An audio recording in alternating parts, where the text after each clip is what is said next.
নিজের মানুষদের কাছ থেকে পাওয়া কষ্টগুলো ভুলে যাবেন আপনি, সেদিকে আর ফিরে তাকাবেন না। এটাই আমার অনুরোধ আপনার কাছে। আশা করছি আপনি রাখবেন এটা।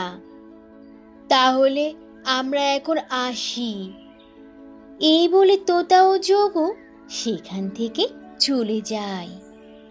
আর ময়না পাখি মন খারাপ করে জানালার পাশে বসে থাকে। তখন সেখানে পারুল চলে আসে আর ময়না পাখিকে বলে, আপুমনি, তুমি কেমন আছো? কতদিন পরে তোমাকে দেখতে পেলাম। আমার না তোমার কথা ভীষণ মনে হতো।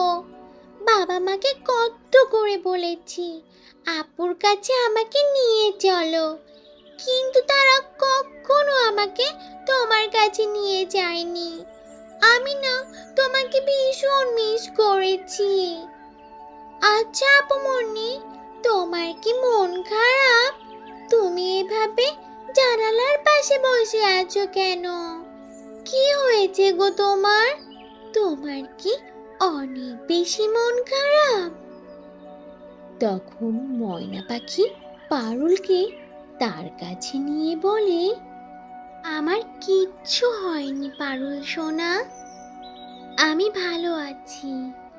আমি একদম ঠিক আছি দেখ। আর শোন, তোকে আমি আজ থেকে পড়াশোনা করাবো। আয়, আমার কাছে আয়। তোকে আমি এখন থেকেই পড়াশোনা শেখাবো। আর তোকে অনেক সুন্দর সুন্দর মজার মজার গল্প শোনাবো। ময়না পাখি যখন পারুলকে এসব কথা বলছিল, তখন সেখানে টুনি চলে আসে আর এসে পারুলের হাত ধরে টানতে টানতে ময়না পাখির ঘর থেকে নিয়ে যেতে থাকে। আর তখন সে পারুলকে বলে, আয়, আমার সাথে আয় বলছি। তোকে আমি কতবার করে না বলেছি ময়না পাখির আশেপাশে একদম আসবি না। ময়না পাগল ছিল, পাগল। তুই কি সেসব জানিস না, নাকি সবটাই ভুলে গেছিস? ওর কাছে গেলে তুইও বদ্ধ পাগল হয়ে যাবি, বুঝতে পেরেছিস? আর একদমই ওর কাছে আসবি না কোনোভাবে। ও যা পারে করুক, এখানে কোথা থেকে এসে উড়ে এসে জুড়ে বসেছে। তো বন্ধুরা, এই ছিল আজকের গল্প।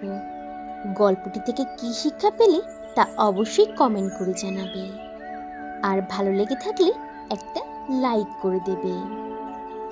আর এখনো যদি চ্যানেলটি সাবস্ক্রাইব না করে থাকো, তাহলে এখনই লাল রঙের বাটনটি চেপে চ্যানেলটিকে সাবস্ক্রাইব করে দাও। আর অল দি নোটিফিকেশন প্রেস করে রাখো। তাহলে বন্ধুরা, আজ এখানেই শেষ করছি।